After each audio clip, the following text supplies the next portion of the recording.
Case का हिंदी नहीं होती। सुनो अब बात को बहुत ज्यादा ध्यान से। पहली बात तो ये है code of criminal procedure. Criminal procedure 1973। जिस प्रकार और जिस तरह हमने आईपीसी पढ़ी है पूरी की पूरी, इस प्रकार और जिस तरह हमने सब्सटैंटिव लॉ पढ़ा है, प्रोसीजर लॉ पढ़ने का तरीका बहुत अलग है। प्रोसीजर लॉ पढ़ने का एक बार तरीका समझो। मान लो ये एक आदमी है, इसको है पावर किसी बात की, जब पावर ड्यूटीज ये सब देखते हैं, और ये एक आदमी है जो कि इसके साथ काम करता है। ये दोनों आईपीसी हो या सीआरपीसी हो, दोनों क्रिमिनल जुडिशियल सिस्टम का हिस्सा है, ये तो पता है। एक हमें ये बताता है कि ये ऑफेंसेस हैं, दूसरा हमें बताता है कि उस ऑफेंसेस को कमिट करने के बाद आप किसी पुलिस वाले के पास गए, मान लो ये पुलिस है, पुलिस वाले के पास गए तो पुलिस वाला क्या क्या आपकी कार्रवाई करेगा, और अगर वो कार्रवाई नहीं करता है या पुलिस वाला आपको मना करता है, इन्वेस्टिगेशन नहीं करता है, इन्वेस्टिगेशन ठीक से नहीं करता है या कुछ भी करता है, तो आप उसको कैसे पकड़ोगे? तो आपके पास क्या समाधान है? क्या आपके पास, क्या आप डायरेक्ट कोर्ट जा सकते हो? कुछ केसेस में हाँ जा सकते हैं। और क्या आप उसके खिलाफ जा सकते हो? हाँ जा सकते हैं। बात समझ में आई? बात समझ में आई? हम इसमें ये क्रिमिनल जुडिशियल सिस्टम, पूरे सिस्टम का जो प्रोसीजरल एस्पेक्ट्स है वो देखेंगे। अब जज को डांट पड़ेगी पुलिस वाले से, पुलिस वाले के पास क्या पावर है, वकील के पास क्या पावर है, वकील के पास मतलब पावर है, क्लाइंट के पास क्या पावर है, उसके पावर नहीं है। क्लाइंट के थ्रू उसके पास क्या पावर है, मतलब कानून पता है, बस सिर्फ कानून पता है कि सर हमारे FIR नहीं हुई जी, अभी करते काम ऐसे करो, आओ 156 में, 156(3) में सीधा मजिस्ट्रेट के पास चलो, कंप्लेंट में लिख के दे दो। क्या सर मुझे लिखनी नहीं आती? कोई बात नहीं, जो तेरे को आती है हिंदी में आती है हिंदी में लिख, और जैसी आती है वैसे लिख के दे दे। आसान में आ रही है? तो कंप्लेंट सेक्शन 2 क्लॉज, जो सेक्शन इसका सीआरपीसी का, उसमें लिखा हुआ कंप्लेंट जैसे मर्जी हो मजिस्ट्रेट को दे दी, और मजिस्ट्रेट को एक्सेप्ट करनी पड़ेगी, और उस पर कार्रवाई अब वो डायरेक्ट करेगा पुलिस वाले को। हाँ समझ में आ रही है? ये वो हो गया दूसरी बात। अब ऑफेंस नहीं हुआ है या क्या हुआ, क्या, तो वो अलग चीज़ है। कंप्लेंट की क्या रिक्वायरमेंट होती है, कैसे होती है? फॉर एग्जाम्पल वो कंप्लेंट लेके पहुंच गया और बोला कि सर मैंने सुना है मेरे हमारे बगल में एक आतंकवादी एक्टिविटी होने वाली है, हमारे बहुत सारे वो आए हुए हैं, क्या AK-47 रोज की रोज आ रही है, तो आप प्लीज़ कुछ करो इस चीज़ का। तो वो कहता है कि कंप्लेंट नहीं आती, इन्फॉर्मेशन है। बात समझ में आ रही है? कोई कंप्लेंट में कोई ऑफेंस का होना बहुत जरूरी, कोई ऑफेंस नहीं हुआ अभी। बात समझ में आ रही है? इसके अलावा कंप्लेंट की रिक्वायरमेंट तब देखेंगे। बात समझ में आ रही? तो कब आप जा सकते हो, कैसे जाओगे, कब कब नहीं जाओगे, क्या क्या पावर्स है, वो सब है पूरा प्रोसीजर एस्पेक्ट। बात समझ में आ रही? इन्वेस्टिगेशन कब कब शुरू होती है, किस तरीके से होती है। अगर तुमने देखो पुलिस वाले जाते हैं मौका वारदात में नक्शा बनाते हैं, उनको इन्वेस्टिगेशन के अंदर बोला हुआ है क्योंकि तुम्हें मौका वारदात जाना पड़ेगा एविडेंस कलेक्ट करने के लिए। बात समझ में आ रही है? और उसको एविडेंस के बाद तुम्हें रिपोर्ट बनानी पड़ेगी। हम लोग वकीलों के पास क्या पावर है? हम लोग जाते हैं कोर्ट में पुलिस के पास, हम गए FIR करवा दी, उसने IO अपॉइंट कर दिया, IO अपॉइंट करना पड़ता है, और IO आता है थाने से वहाँ पर मौका वारदात पे, वहाँ उसका इन्वेस्टिगेशन करता है। अगर वो नहीं आता है तो हम क्या बोलते हैं, सर स्टेटस रिपोर्ट दिखाना अपनी, तुमने FIR कराई थी, उसकी क्या रिपोर्ट है? वो रिपोर्ट लेके पहुँचे थे कोर्ट में, सर ये इस रिपोर्ट है जी, मैंने 10 दिन पहले करवाया था, मेरी बाइक चोरी हुई थी, आज तक कोई कार्रवाई नहीं हुई है। समझ में आ रही है? फिर कोर्ट मंगवाती है कि आप रजिस्टर लाओ, डायरी लाओ। ये सारा एस्पेक्ट IPC में कहीं भी नहीं है, कहीं भी नहीं है, ये हमारा CRPC में है। बात समझ में आई? इस चीज़ को पूरे CRPC में हमने 3 हिस्सों में बांट लेते हैं। हमने एक वीडियो कर चुके हैं ऑलरेडी जिसमें हमने CRPC का इस कानून का देखा था इंट्रोडक्शन। अब इसका प्रोसीजर जो है वो पहले एक समझ लेते हैं, पूरा प्रोसीजर क्या है। 3 प्रोसीजर होते हैं। Number 1, pre trial. Pre trial, अभी ट्रायल शुरू नहीं हुआ, कोर्ट में ट्रायल शुरू नहीं हुआ, ट्रायल से पहले की काम है। उसके बाद दूसरा हो गया पोस्ट ट्रायल, और तीसरा हो गया, सॉरी, दूसरा हो गया ट्रायल। ये ट्रायल है, जो ट्रायल है यहाँ पे कोर्ट वोट शुरू हो रहा है, यहाँ पे कोर्ट वोट काम कर रहा है, यहाँ पे सारे कोर्ट बैठे हैं, अब एविडेंसिंग हो रही है, गवाही हो रही है, स्टेटमेंट वगैरह हो रही है, DE CE वो सब हो रहा है, ठीक है। इसके बाद होती है पोस्ट ट्रायल, ये है तुम्हारा पोस्ट ट्रायल। ट्रायल पूरा हो गया, जजमेंट आ गया, लेकिन वो जो था वो ना तो उसको एग्जीक्यूशन में आया ऑर्डर, ना वो जजमेंट आपने फोर्स में लाया, कुछ काम ही नहीं करा पुलिस वाला। तो आप पोस्ट ट्रायल की जो गतिविधियां हैं एग्जीक्यूशन वगैरह में उस पर जाते हो। इस पूरे सीआरपीसी में कितने सेक्शंस हैं?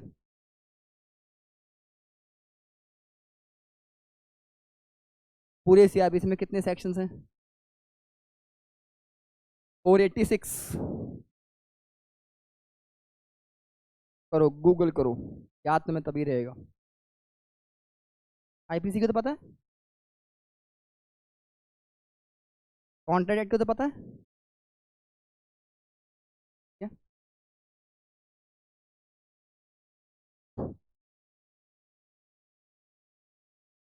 शेड्यूल्स वीडियोस अलग हैं, वो अलग हैं। 500 है।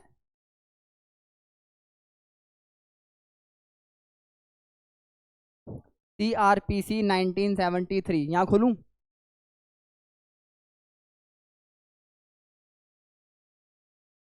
528 गिनती में है, 1 2 3 4 5 ABCD भी इंक्लूड कर रखे हैं उन्होंने। हाँ, 484 सेक्शंस हैं। शेड्यूल भी हैं इसमें कुछ, एनेक्चर, एक ही एनेक्चर है, याद है करा था, वो है ये 484 सेक्शंस इस पूरे ट्रायल के। इसमें प्री ट्रायल भी है, ट्रायल भी है और पोस्ट ट्रायल भी है। सब्सटेंटिव लॉ की तरह हम सेक्शन पकड़ कर नहीं पढ़ सकते। बात समझ में आ रही है? बात समझ में आ रही है? हमने पढ़ लिया कंप्लेंट का सेक्शन, उसके बाद कंप्लेंट में पुलिस को क्या पावर होती है, सुपरिटेंडेंट ऑफ पुलिस जो होता है उसके पास क्या पावर होती है, या वो उसको क्या ड्यूटीज होती हैं, वो सारी बातें हमें साथ में पढ़ने पड़ेंगे। बात समझ में आई? आईपीसी में, ये आईपीसी तुम लोगों को मैंने पढ़ाया है, इसलिए सीआरपीसी तुम लोग मेरे से पढ़ोगे तुम्हें बहुत अच्छे से याद रहेगा, हमेशा याद रहेगा। ठीक है, हम लोग अभी चार्ट बनाएंगे बड़ा वाला, प्री ट्रायल, तो मैं सारा क्लियर हो जाएगा सीआरपीसी में क्या हो सकता है प्री ट्रायल पढ़ते हुए। फिर ट्रायल बाद में देखेंगे, पोस्ट ट्रायल और बाद में देखेंगे। सबसे छोटा चार्ट इसका बनेगा। तीनों का साथ में नहीं बना सकते क्योंकि बहुत बड़ा चार्ट है, मेगा चार्ट है, बहुत बड़ा चार्ट है। चलो अभी शुरू कर रहे हैं सिर्फ pre trial. Pre trial under under CrPC 1973। इसी प्री ट्रायल के चार्ट के अंदर तुम्हारा पूरा प्री ट्रायल हो जाएगा, तुम्हारी आधी सीआरपीसी हो जाएगी डिटेल में। अंदर इन डेप्थ बाद में जाएंगे हम लोग, और अभी ऊपर बचे रहेंगे। फिर उसके बाद आधा बचेगा ट्रायल में, अब बचा कुछ हमारा पोस्ट ट्रायल में खत्म हो जाएगा। पूरा सीआरपीसी का ग्लिम्स की तरीके से है। तो मैं एक बार दिखाता हूँ हल्का सा, ये है तुम्हारा सिर्फ प्री ट्रायल का चार्ट।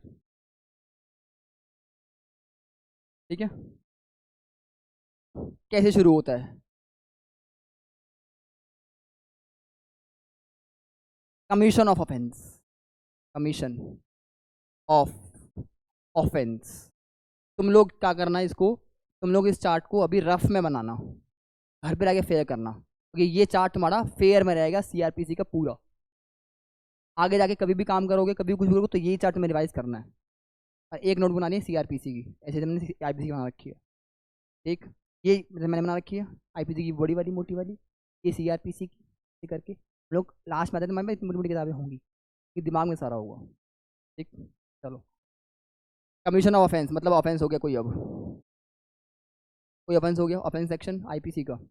आईपीसी बहुत अप्लाई होता है इसमें, सेक्शन 40। ठीक है, जब ऑफेंस में जाएंगे हम, सीआरपीसी का जो ऑफेंस होता है वो अलग है, वो अलग है। अलग है मतलब उसमें ऑफेंस डेफिनेशन थोड़ी ब्रॉड है। इसमें लिखा हुआ है ऑफेंस डेफिनेशन में, क्या लिखा हुआ है कि ऑफेंस आईपीसी वाला सेम, वो सारे ऑफेंस मेरे अंडर है। जो भी ऑफेंस करते हो तो कार्रवाई मैं ही करूँगा, नंबर 1। इसके अलावा स्पेशल लॉज कोई हैं हमारे स्टेट में कहीं पे हैं, उसमें मैं करूँगा। कोई लोकल लॉज हैं, खाली लोकेलिटी में अप्लाई होते हैं, दिल्ली रेंट कंट्रोल एक्ट वगैरह, या जो भी क्रिमिनल लॉज हैं उस लोकेलिटी के, वो भी मैं करूँगा। तो उसकी ऑफेंस थोड़ी ब्रॉड हो गई। बात समझ में आ रही है? तो पढ़ेंगे डेफिनेशन तब वो देखेंगे, अभी ऑफेंस कमिट हुआ है। अब वो ऑफेंस दो हो सकता है, या तो वो कॉग्निजेबल है, या तो वो कॉग्निजेबल है, या फिर नॉन कॉग्निजेबल है। नॉन कॉग्निजेबल है। कॉग्निजेबल क्या होते हैं? बिना वारंट के अरेस्ट। हाँ, समझ में आई? किसी ने रेप के चार्ज लगा दिए मेरे पे या किसी पे, वो पुलिस वाले के पास गई कि माय लॉर्ड मेरे पे मेरे साथ रेप हुआ है, पुलिस गई और अरेस्ट करके ले आई, उसको जज के पास नहीं जाना, जज से वारंट इशू नहीं करवाने, कहीं से वारंट इशू नहीं सीधे पकड़ सकता, क्योंकि वो कॉग्निजेबल ऑफेंस है। ऐसे नॉन कॉग्निजेबल में से चोरी हो गई, एफआईआर दर्ज करेगा, वारंट इशू करेगा, अगर किसी के यहाँ सर्च करना है, कुछ करना है, तो उसके पास वारंट लेके जाएगा। तो ऑफेंस कैसे भी हो, कितने 511 सेक्शन आईपीसी के, उसमें से कॉग्निजेबल नॉन कॉग्निजेबल कौन से होते हैं, वो तुम्हारे एक पूरी शेड्यूल 1 की टेबल बताता है। शेड्यूल 1 जो है सीआरपीसी का, वो तुम्हें बताता है कि कौन सा ऑफेंस कॉग्निजेबल है, कौन सा नॉन कॉग्निजेबल है। बात समझ में आई? मैं कई जगह पढ़ा था कि सर्वेंट को हम किसी पब्लिक ऑफिसर की ड्यूटी में डालते हैं बाधा, डालते हैं, उसमें वो कौन से एक्शन सारे कॉग्निजेबल होते हैं, वो तो बिना उसके पकड़ लेते हैं, वो अंदर कर लेते हैं, वारंट की जरूरत नहीं है उनको। ठीक है, तो ऑफेंस कोई सा भी हो सीआरपीसी में, आप उसके पकड़ सकते हैं। दूसरी बात क्या लिखी है इसमें, तो हम उन्होंने करी क्या, FIR, क्या है ये, फर्स्ट इंफॉर्मेशन रिपोर्ट, FIR हो गई। अब ये जो FIR आई है, ये FIR या तो कॉग्निजेबल ऑफेंस की होगी, इफ इंफॉर्मेशन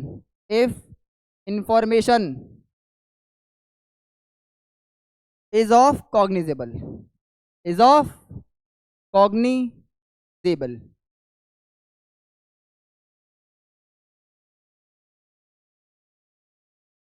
ऑफेंस, तो क्या, तो सेक्शन 154 सीआरपीसी का FIR इसमें दर्ज करेगा वो। लेकिन अगर इफ इंफॉर्मेशन कौन सी है, इंफॉर्मेशन की इस्तेमाल कर रहे हैं हम वर्ड, फुल फॉर्म क्या है इसकी, फर्स्ट इंफॉर्मेशन रिपोर्ट, तो इसी वर्ड की इस्तेमाल कर रहे हैं, information. If the information is non cognizable offence, information non cognizable offence की है, तो क्या कर रहे हैं, तो सेक्शन 155, सेक्शन 155।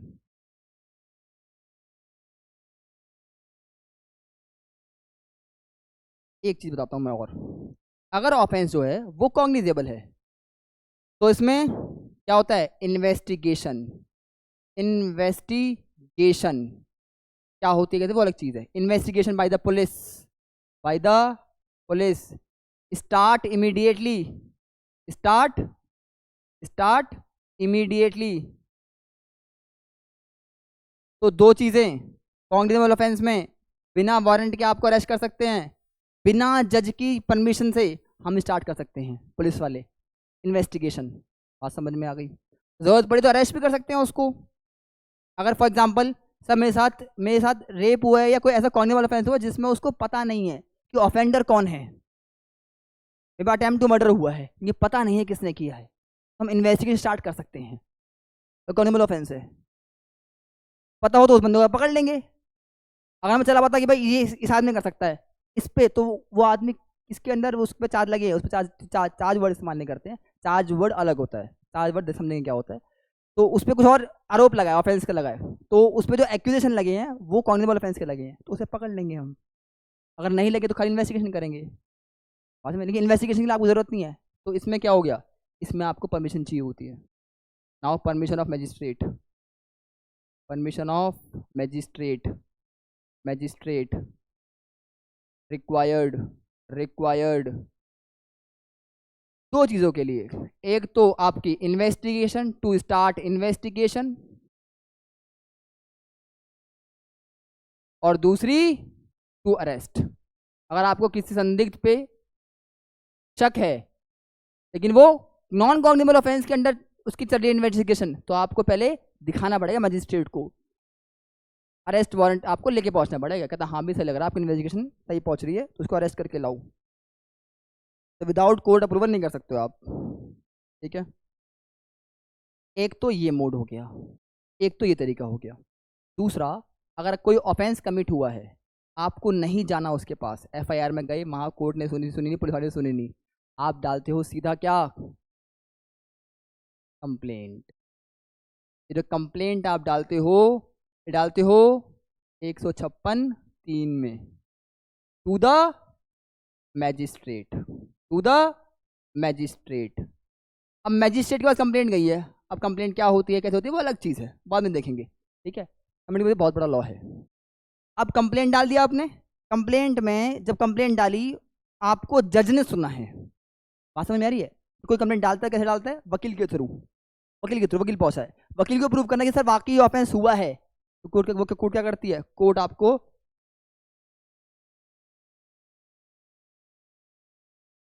मैं कर लूँगा, खुद कर लूँगा, ठीक है। अब कोर्ट जो मजिस्ट्रेट है, वो मजिस्ट्रेट जो है वो डायरेक्ट करता है पुलिस को कि कॉग्निजेबल ऑफेंस है, तुरंत इसमें इन्वेस्टिगेशन स्टार्ट करो, या फिर वो हाँ स्टार्ट करता है अगर नॉन कॉग्निजेबल ऑफेंस है तो। बात समझ में आई, बात समझ में आ गई, तो इन्वेस्टिगेशन स्टार्ट हो जाती है यहाँ से। कितना क्लियर हुआ, ये एक प्रोसेस हो गया। अगला लिखो, ये तो पार्ट पॉइंट 1 करो, इसको तो करो फर्स्ट, तो करो फर्स्ट। ये प्री ट्रायल में हमारा फर्स्ट स्टेज पे है, ऐसे ऐसे हमारे पास कितने हैं टोटल, 13 स्टेज इधर प्री ट्रायल में सिर्फ, ऑलमोस्ट सीआरपीसी कंप्लीट हो जाएगा। स्टेज 2 में क्या है,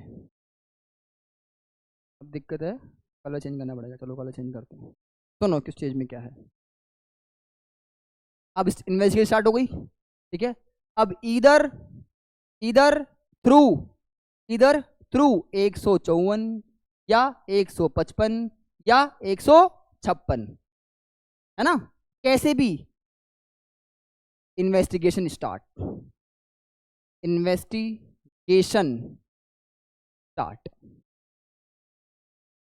कई लोग बोलते हैं कि इसके खिलाफ चल रही है इन्वेस्टिगेशन, पुलिस छानबीन कर रही है इसके खिलाफ, ये वो वाली बात कर रहे हैं हम।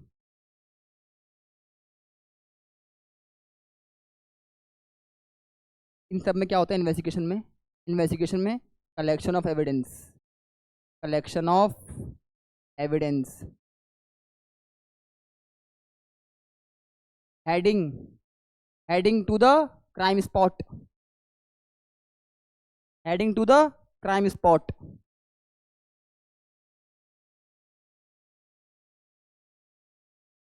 Crime spot, statement of witness, statement of witness, पूछताछ होती है लोगों से, ठीक है, आसपास मोहल्ले वाले से पूछा होती थी कि भाई साहब कैसा आदमी है ये बताओ हमें, बात समझ में आ रही है।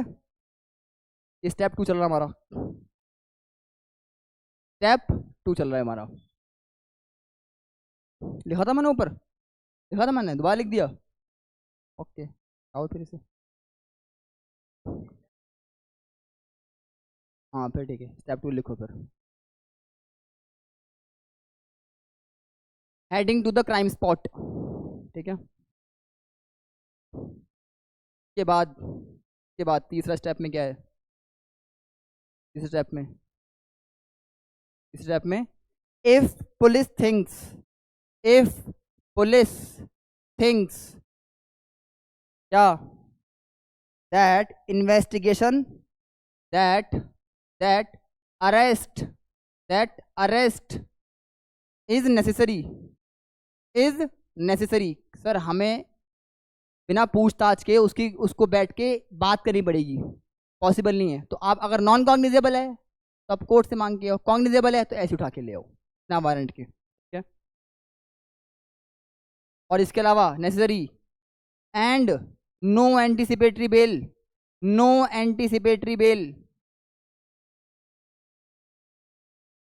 एंटीसिपेटरी बेल फाइल्ड, सर हमें पूरी शंका है, वकील जाता किसके पास, कोर्ट में, एंटीसिपेटरी बेल के लिए हाई कोर्ट के पास जाता सीधा, क्या बोलता है कि सर हमें शंका है कि अरेस्ट हमारे खिलाफ चल रही है इन्वेस्टिगेशन, हमें पकड़ा जा सकता है, एंटीसिपेटरी बेल अलाउ करो, हम आपको अरेस्ट क्यों करते हैं, अरेस्ट करते हैं कि बंदा भाग जाएगा पकड़ के अलाउ से, तो हम बेल बॉन्ड पे साइन करते हैं, बेल बॉन्ड नहीं, हम श्योरिटी पे साइन करते हैं कि जब भी कोर्ट बुलाएगी हम आएंगे, अगर नहीं बुलाएंगे तो आप हमें भले धर लाना, no arrest warrant, please arrest warrant cancel कर दो मेरा, एंटीसिपेटरी बेल पहले से आप अलाउ करते, पहले कर देते हो कि अरेस्ट होने वाली है सलमान खान की, उस तरीके से, no anticipatory bail filed, if the police thinks that arrest is necessary and no indemnity bill is filed, तो अरेस्ट करती है। तो तीसरा स्टेज क्या हो गया? Arrest. Then arrest of accused made.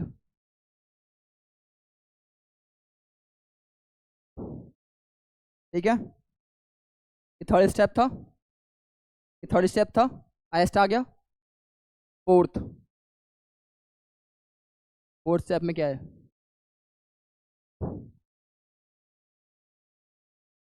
Fourth में लिखो, produce the accuse before the magistrate within 24 hours.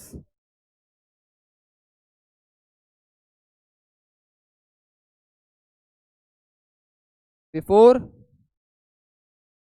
Magistrate within 24 hours.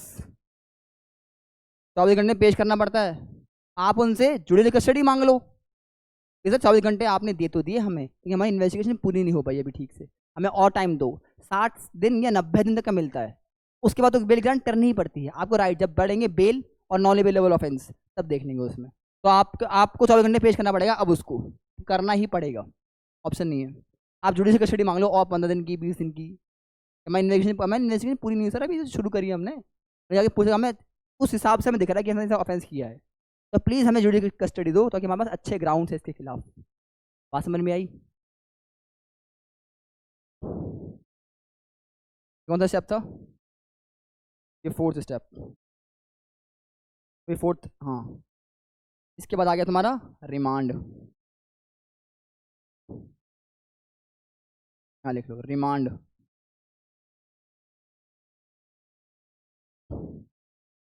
Remand पूरे सीआरपीसी में है नहीं कहीं, रिमांड वर्ड इस्तेमाल नहीं करा है, कस्टडी इस्तेमाल करी है।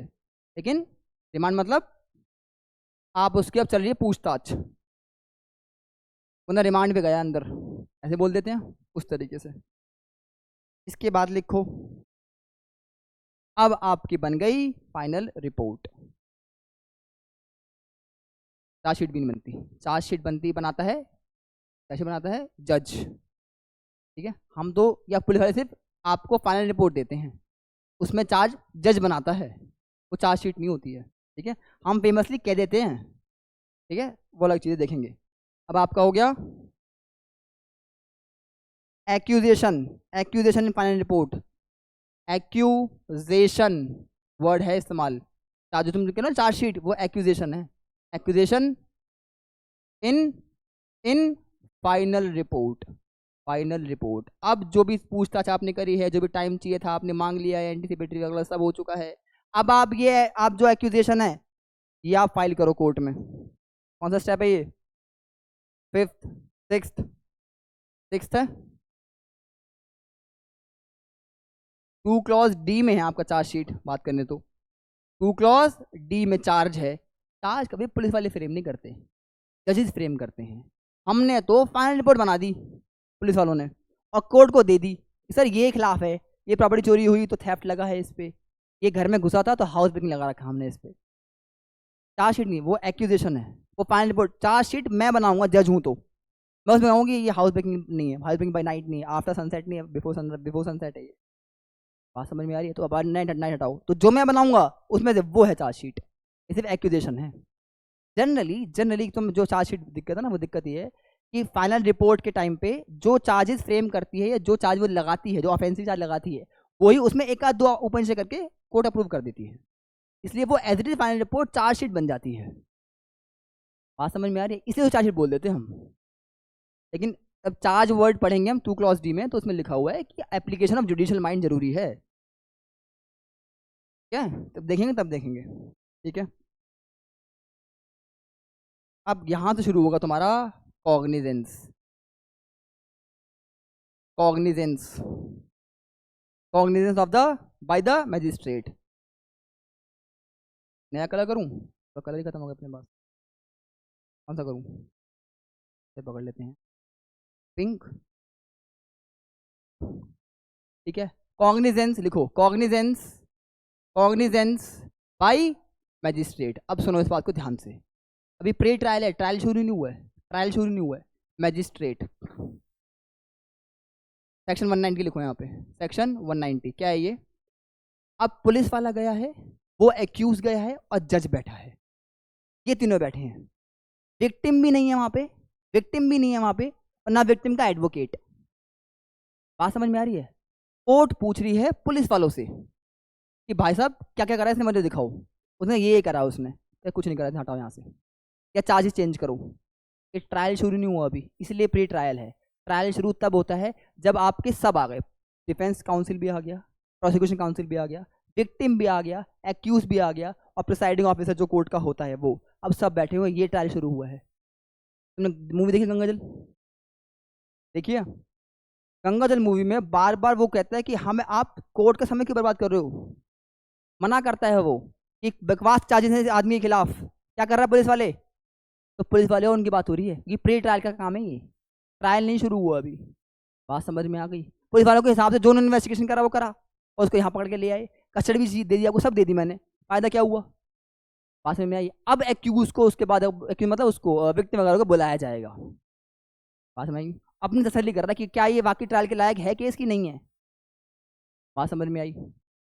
ये है कॉग्निज, कॉग्निज मतलब सुनवाई, है ना, सुनवाई बोलते हैं इसको।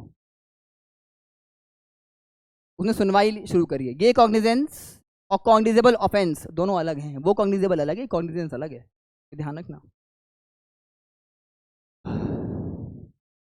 कौन सा था ये वाला? 7वां। 8वें पे आओ। येलो में दिख रहा है, कम दिख रहा है। हेलो, उसमें भी नहीं दिख रहा। ओहो, हटाओ फिर से येलो को हटाओ, यहाँ से कुछ पकड़ो, यहाँ से पकड़ूँ, ये रहा। अब जो भी कलर है भाई, ये देख लिया हमने, ये भी नहीं दिख रहा, छोड़ो उसको, तो भी कर लो। स्टेप लिखो फटाफट। 8th स्टेप, अब करेंगे सर्विस ऑफ सम्मन वगैरह, सर्विस ऑफ सम्मन, सम्मन, ठीक है। या फिर अगर सम्मन नहीं है तो वारंट इशू करेंगे, अरेस्ट वारंट इशू कर देता ना कोर्ट, वो चीज़। तो देखो चैप्टर 6, चैप्टर 6,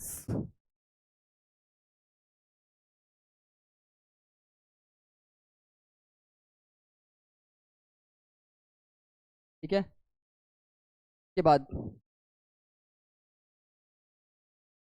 इसके बाद सर्विस ऑफ सम्मन के बाद लिखो appearance of accused with advocate, appearance of, अब एक्यूज्ड आया कोर्ट में, एक्यूज्ड बाय एडवोकेट। अब तक कुछ स्टार्ट नहीं हुआ था, ठीक है।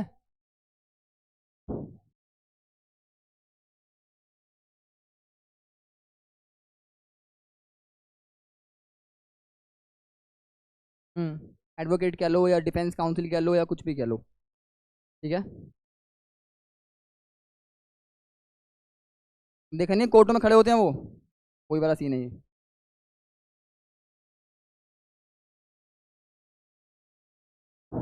नेक्स्ट 10th, बेल एप्लीकेशन वगैरह फाइल करते हैं। इसके बाद बेल एप्लीकेशन वगैरह फाइल होती है ना, बेल एप्लीकेशन फाइल वगैरह फाइल कर सकते हैं। के बाद लिखो आर्ग्यूमेंट्स, के बाद होते हैं आर्ग्यूमेंट्स,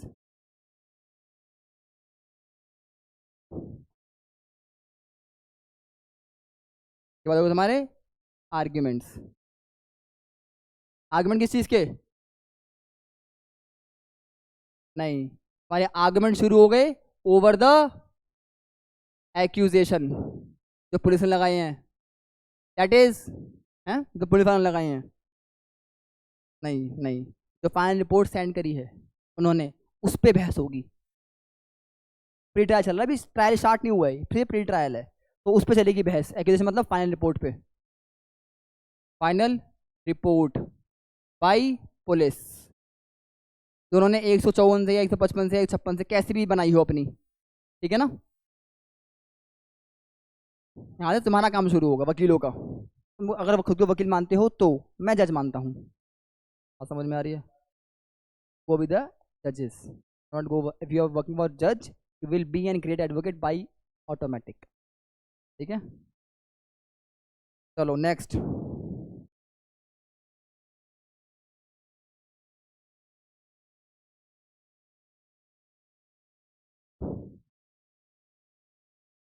इसके बाद फ्रेम होती है तुम्हारी चार्जशीट को रेड में कर लेते हैं। अरे वाह, जो भी है देख लेना, ठीक है। ये हो गया framing of chargesheet, of chargesheet. ये कौन बना रहा है? जज। बहस हो रही है, बहस पूरी हो गई, 4वां स्टेप था। अब तुम्हारी चार्जशीट बन चुकी है, मतलब जज ने अपना जुडिशियल माइंड लगाकर तुम पे जो चार्जेस लगने थे वो लगा दिए, जो हटाने थे हटा दिए, जो चेंज करना था वो चेंज कर दिया। जज ने कह दिया कि इस पे थेफ्ट लग रहा है, इस पे क्रिमिनल मिसएप्रोप्रिएशन लग रहा है। जब इसने खुद प्रॉपर्टी दी तो इस पे क्रिमिनल ब्रीच ऑफ ट्रस्ट लग रहा है, थेफ्ट हटाओ यहाँ से। तो उसने चार्जशीट चेंज कर दी, जो फाइनल रिपोर्ट की चार्जशीट थी वो चेंज कर दी, तुमने नई चार्जशीट बना दी। अब इन पे बहस होगी, बात समझ में आई? इन पे बहस होती है। अब इस पे अगर बहस होती है तो बेसिकली सबसे पहले इसका भी एक सेक्शन है, इसका भी एक सेक्शन है, कैसे मैं बताता हूँ। इसमें वो कह रहा है, इसमें वो कह रहा है, ब्लैक पे खत्म करते हैं। पूछते हैं क्या पूछते हैं? प्लीड गिल्टी और नॉट, प्लीड गिल्टी और नॉट, ये पूछा उसने। उसने कहा तो कहता ही है ऑब्वियसली नॉट गिल्टी, या उसने कह दिया कि हाँ मैं गिल्टी करती हूँ, मूव कोर्ट में कह दे तो कई बार, तो फिर ये पकड़ लो, फिर और क्या करो। उसने कहा प्लीड गिल्टी, तो बात ही खत्म। दूसरा, हाँ, नो प्लीड गिल्टी, ये एक सेक्शन है इसके ऊपर कि उसको पूरे बताए जाते हैं कि आप पे ये धाराएं लगी हुई हैं, क्या आप मान रहे हो। कन्फेशन के टाइम भी होता है ऐसा कि आपने कन्फेस किया है, उससे ये होगा कि आपको पकड़ जेल में डाल देंगे, आप जेल में अंदर हमेशा बंद रहोगे, आपको सजा मौत भी हो सकती है। उसके बाद मतलब समझ में आ रहा है जो बात कह रहा है वो कन्फेशन के टाइम पे? बात समझ में आ रही है? बात समझ में आ रही है? एविडेंसिंग की बात कर रहा हूँ, तो एविडेंसिंग वहाँ पे हो रखी, एविडेंसिंग वगैरह तो देखी थी हमने इन्वेस्टिगेशन टाइम पर। ये बात समझ में आ गई? नो प्लीड नॉट गिल्टी, ये तुम्हारा यहाँ से तुम्हारा रेड में ले लो, यहाँ से तुम्हारा शुरू होता है ट्रायल।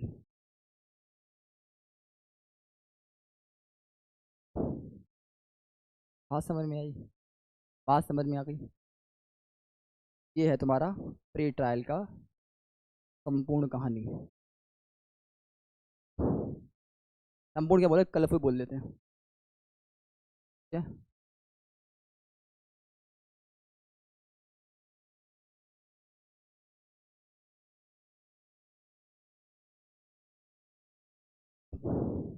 ये है तुम्हारा प्री ट्रायल। इसके बाद की ट्रायल की कहानी अलग शुरू होगी। अब बुलाया जाएगा, उसकी स्टेटमेंट होगी, स्टेटमेंट ओथ पे होती है नहीं होती है, उसके बाद क्या होता है वो सारी एविडेंसिंग वाले काम है। अब पुलिस का काम खत्म, पुलिस अपने घर बैठेगी, पुलिस का काम यहाँ तक था। पुलिस की बात यहाँ तक लगा सकते हो, कोई भी लगानी है तो पुलिस को जो करे करन दो, लास्ट में यहाँ पकड़ लो, यहाँ पकड़ लो, जो को देखेंगे, जिसको देखे हमने बताएंगे बेटा। और एक पुलिस वाले अपना काम ठीक से नहीं करते ऑब्वियसली, वो लेने काम ठीक से नहीं करेंगे तो यहाँ पकड़ लेंगे उसको। ताश ही ठीक से नहीं बनाई इन्होंने, सर आप जो हमने पिंक मूवी देखी थी उस तरीके से पकड़ते हैं हम उसको, उतनी ही जगह बाकी थी टाइप। बात समझ में आ रही है? क्या आपने अपनी इन्वेस्टिगेशन ठीक से नहीं करी? अपना काम, मूवी थी कौन सी वाली, जोलीवर्सी एलएलबी की, एक बात तो तय है कि पुलिस ने अपने काम ठीक से नहीं करा है ना। वो प्री ट्रायल की बात करते हैं सारी, दिस इज सीआरपीसी। इसमें चलेगा कि इन्वेस्टिगेशन, इंक्वायरी, है ना, और trial, guilty not guilty, framing of charges, offence, ठीक है, 2 क्लॉज वाई तक डेफिनेशंस सारी। तब ये शुरू करेंगे, तब तुम्हें सारा आईपीसी, सारा सीआरपी साथ में समझ में आ जाएगा, और यू विल बी क्रिमिनल जज, कम से कम JMIC, judicial magistrate of first class के लेवल तक तो तुम्हारी नॉलेज हो जाएगी। अब तुम उसको कितना घिसते हो, कितना रिवाइज करते हो, कितना बारीकी में जाते हो, वो तुम्हारे ऊपर है। मैं तुम्हें ऐसे मार्केट में टारगेट छोड़ दूंगा शू। अब तुम देखो अपने हिसाब से कि तुम्हें राम जेठ मलानी बनना है तो घंटा नहीं फर्क पड़ता कौन सही कौन गलत है। वो गलत का साथ ही देगा हमेशा ना। उन्होंने क्या कपिल सिब्बल बनना है, कपिल सिब्बल नहीं, कपिल सिब्बल नहीं, कपिल सिब्बल नाम सुने या फिर तुम्हें बना हरीश साल्वे ने 1 रुपये की फीस ली थी पाकिस्तान के खिलाफ जब गया था लड़ने के लिए। समझ में आ रही है? वो तुम्हारी हेड है, वो तुम्हारी पर्सनैलिटी है या तुम्हारी अप्रोच है। बात समझ में आ रही है? ओके, बहुत है, चलो।